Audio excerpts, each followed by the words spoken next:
कक्षा 10वीं विषय गणित का अध्याय 4 समांतर श्रेणी में मैं आप सभी का बहुत बहुत स्वागत करती हूँ। चलिए हम स्टार्ट करते हैं प्रश्नावली से कुछ सवाल हल किया गया था। अब हम देखते हैं 8वां सवाल। 8वां सवाल क्या है? 27, 24, 21 एक श्रेणी है का कौन सा पद शून्य होगा हमें बताना है। ठीक है, चलिए हम देखते हैं इसका हल। देखिए इसका हल स्टार्ट करते हैं। ये एक श्रेणी दिया हुआ है। कोई भी श्रेणी को ज्ञात करने के लिए सबसे पहले हमें प्रथम पद जानना होता है। चलिए हम देखते हैं यहाँ पर प्रथम पद क्या होगा। तो यहाँ पर प्रथम पद क्या होगा? प्रथम पद a बराबर 27 और हमें क्या निकालना पड़ेगा? सार्व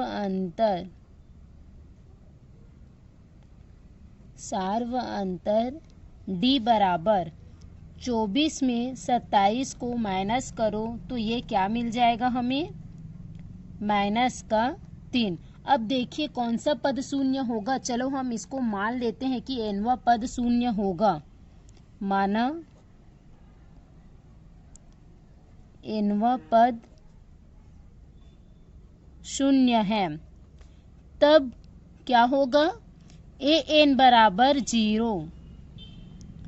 चूंकि अब क्या जानते हैं हम? सूत्र जानते हैं। चूंकि nवां पद an बराबर a plus n minus 1 d, इस सूत्र को हम जानते हैं। यहाँ पर an क्या है? 0। a क्या है? तो a यहाँ पर है 27।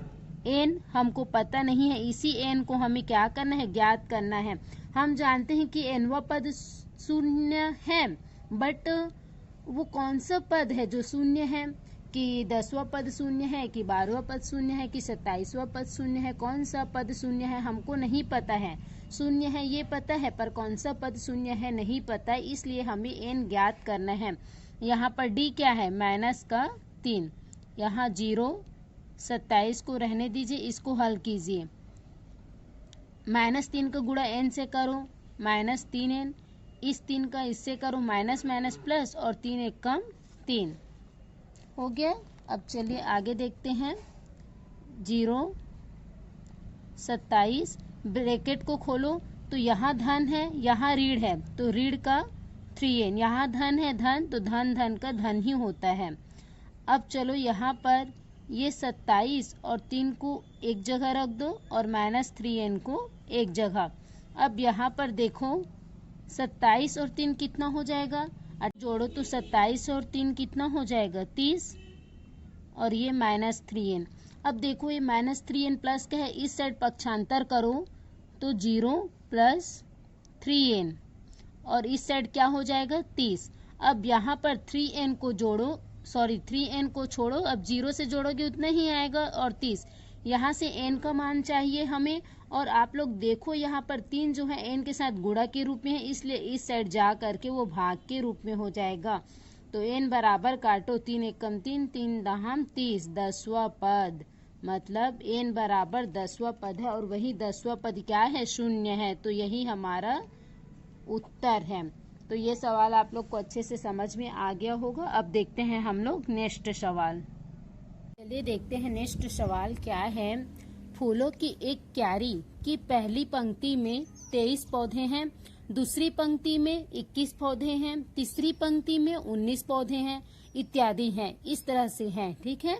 इस क्यारी की अंतिम पंक्ति में 5 पौधे हैं। क्यारी में कुल कितनी पंक्तियां होगी हमको बताना है। आप लोग यहाँ पर देखिए, क्यारी की अंतिम पंक्ति में 5 पौधे हैं ये पता है, पर कितनी पंक्तियां हैं? जो अंतिम पंक्ति है वो कौन सी पंक्ति है हमको नहीं पता है, वही हमें ज्ञात करना है। देखिए सभी सवाल बहुत ही मोस्ट इम्पोर्टेंट सवाल है, आप लोग बार बार देखिए और प्रैक्टिस कीजिए। चलिए हल करते हैं इसको हम लोग। पहले तो एक श्रेणी बना लेते हैं हम लोग, एक समांतर श्रेणी।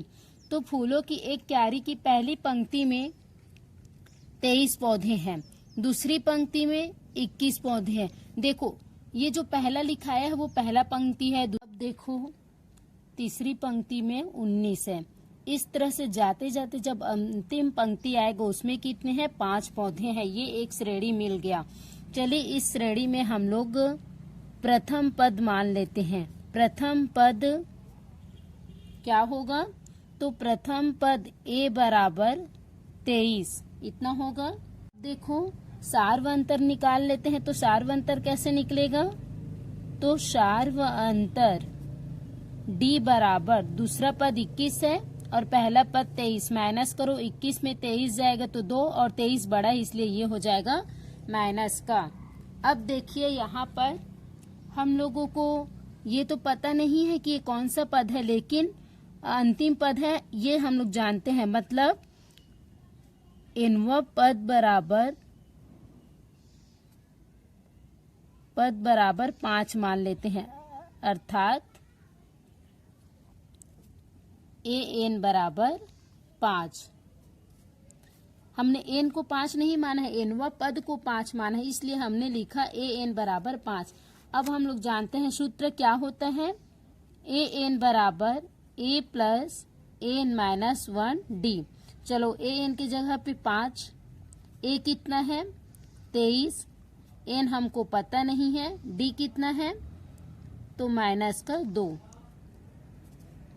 अब यहाँ पर देखिए यहाँ 5, इसके नीचे 23 है, प्लस इस 2 का n के साथ गुणा करो तो यहाँ धन है यहाँ ऋण है, इसलिए ये क्या हो जाएगा माइनस का 2n, और ये क्या हो जाएगा माइनस माइनस प्लस 2 एकम 2। अब यहाँ से 23 इस कोष्टक को खोलो तो धन और ऋण का क्या हो जाएगा, ऋण का 2n। यहाँ धन है यहाँ क्या है धन है, तो धन और धन ही रहेगा। 23 और 2 क्या हो जाएगा 25 माइनस 2n 5। अब देखो इस 2n को इस साइड लेकर आ जाओ तो ऋण का है वो धन का हो जाएगा, और यहाँ 25 और इस 5 को इस साइड पक्षांतर करो तो चूंकि ये क्या है ये जो है प्लस का है, इस साइड आकर के माइनस का हो जाएगा। 25 में 5 घटाओ 5 और ये 2n, n को छोड़ो ये 20 हो जाएगा। 25 में 5 जाएगा तो 20। अब 20 के नीचे 2 और n बराबर 2 दाहम 20। तो यहाँ आप लोगों को दिख रहा है कि nवां पद क्या है 10 है। मतलब ये जो पांच क्या पौधा है ना लास्ट पंक्ति में, वो लास्ट पंक्ति कौन सा है 10वां पद है। तो ये सवाल भी आप लोग को अच्छे से समझ में आ गया होगा। मैं आगे का और सवाल आप लोगों के लिए लेकर आऊंगी। धन्यवाद।